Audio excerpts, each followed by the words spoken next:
Okey, Assalamualaikum dan selamat pagi. Saya adalah Cikgu Yusri, cikgu yang akan mengajar kamu subjek sains untuk kelas tingkatan satu setia. Okey, ini adalah buku teks sains digital. Kalau kamu sudah download, kamu boleh tengok buku kamu. Ini yang buku yang cikgu sudah download. Okey, untuk sains tingkatan 1, ada 9 bab yang kamu akan belajar. Okey, tu tengok yang pada bab 1, pengenalan kepada penyiasatan saintifik. Okey, kita terus masuk kepada bab 1. Topik yang akan kamu belajar hari ini iaitu berkaitan dengan pengenalan kepada penyiasatan saintifik.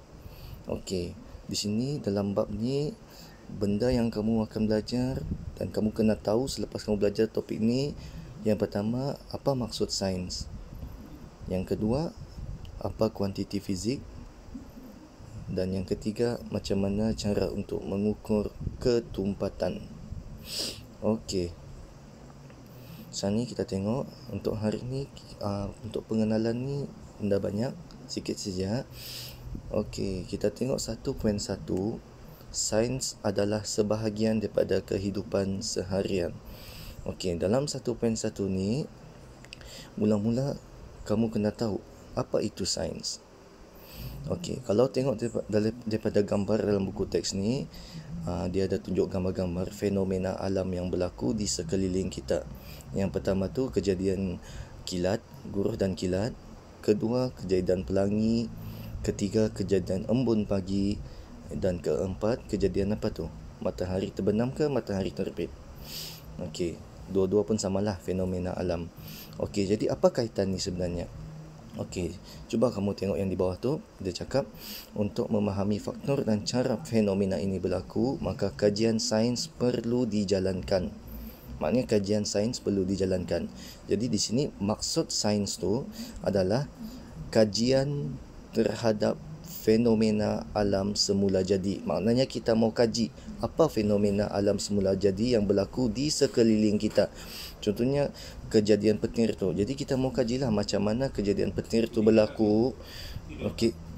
Lepas tu macam mana kejadian pelangi tu berlaku, macam mana kejadian embun pagi tu berlaku. Okey, itu semua adalah kajian. Kita mengkaji macam mana fenomena alam semula jadi itu berlaku dalam kehidupan seharian. Okey, itu adalah sains.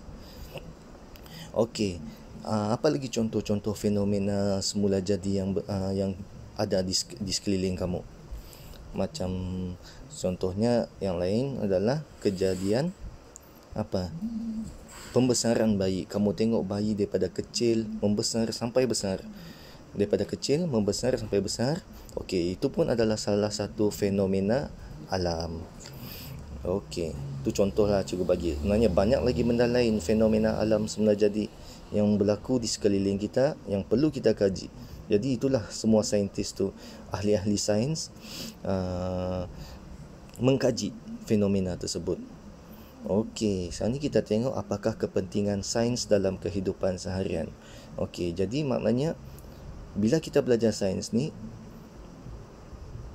kita tahulah macam mana kita mau menambah baik, menginovasi benda-benda kejadian di sekeliling kita ni. Contohnya ni yang pertama, bangunan tinggi. Okey, jadi ahli saintis ni bila dia tengok, dia sudah kaji macam mana untuk untuk ahli saintis ni macam mana dia mau menyelesaikan masalah pembinaan bangunan-bangunan yang terlalu banyak di kawasan di suatu tempat. Jadi dia akan bina satu bangunan-bangunan yang tinggi. Jadi dia akan menjimatkan tempat. Itu adalah salah satu cabang sains juga, dia menjimatkan, menginovasikan. Okey, ni yang kedua, satelit TV. Jadi penciptaan satelit menyebabkan komunikasi menjadi lebih cepat dan efektif.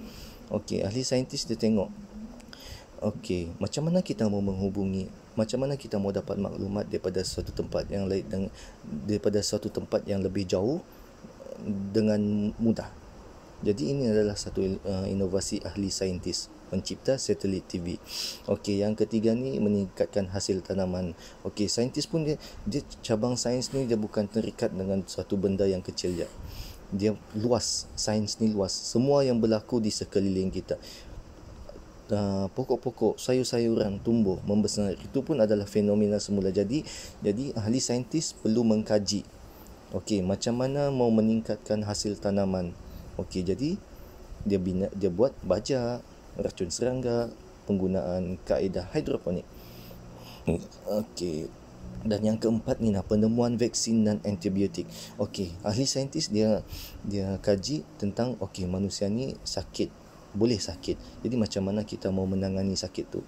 Jadi diorang akan membina buat vaksin, antibiotik ataupun menghasilkan ubat-ubatan.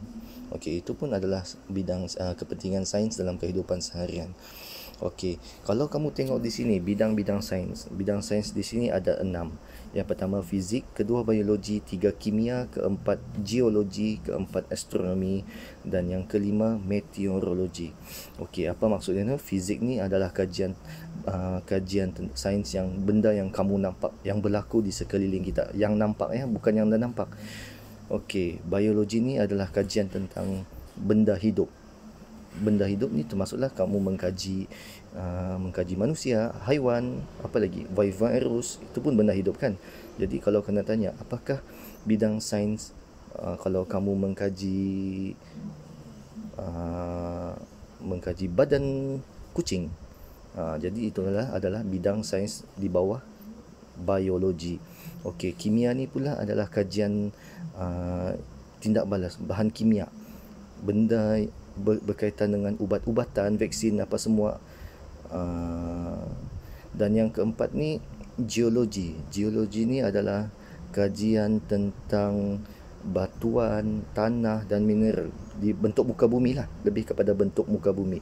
Maknanya selalunya kalau kamu nampak kan, bila kamu jalan ada pembinaan, tiba-tiba nampak macam ada satu kamera, orang sedang mengambil gambar di tepi jalan. Itu sebenarnya bukan ambil gambar itu dia sukat tanah. Okey, bidang yang kelima tu adalah astronomi, berkaitan dengan bintang. Dan yang terakhir sekali, yang keenam, meteorologi, berkaitan dengan cuaca dan iklim. Okey, itu adalah bidang sains. Okey, ini kerjaya dalam bidang sains. Kerjaya dalam bidang sains ni kamu boleh bacalah dalam buku teks muka surat 7 ni, bab 1. Banyak masing-masing. Setiap bidang sains tu dia ada kerjaya-kerjaya dia masing-masing. Okey, inovasi teknologi. Okey, inovasi teknologi ni adalah inovasi benda yang kita hasilkan untuk memudahkan kita. Ahli-ahli sains dia mencipta inovasi teknologi untuk memudahkan kita. Ini adalah contohnya kereta, kapal terbang. Okey, ahli saintis dia kaji jarak daripada Sepitang ke KK sangat jauh. Jadi macam mana dia mau memudahkan, mempercepatkan kita sampai daripada Sepitang ke KK. Okey, jadi antara inovasi yang dia sudah buat, cipta kereta.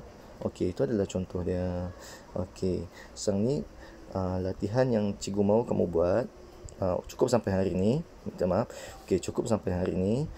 Sampai itu saja. Jadi hari ini kamu sudah belajar yang pertama, apa tu maksud sains.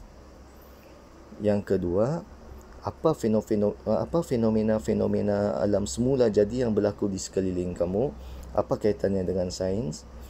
Okey, yang ketiga, kepentingan. Apa kepentingan sains ni dalam kehidupan kita seharian. Yang keempat, bidang-bidang sains. Dan yang kelima, kerjaya. Jadi bila kamu belajar sains ni, apa kamu boleh, nanti bila kamu selesai kamu boleh kerja sebagai apa. Dan yang terakhir sekali, inovasi teknologi. Okey, sekarang ni cikgu mahu kamu buat latihan dalam buku teks muka surat 9, praktis formatif 1.1, soalan 1, soalan 2 dan soalan 1 dan soalan 2 sahaja. Kamu buat dalam satu buku. Sudah siap, hantar dengan cikgu, PM secara personal. Jangan hantar dalam grup sebab nanti kalau kamu siap awal, kawan-kawan kamu yang lain dia tiru kamu. Tak mau. Dan jangan sesekali bagi tiru kawan kamu hasil kerja yang kamu sudah buat. masing-masing punya usaha. Okey, kalau nak faham nanti kamu boleh tanya juga cikgu. Okey, sekian untuk hari ini. Terima kasih.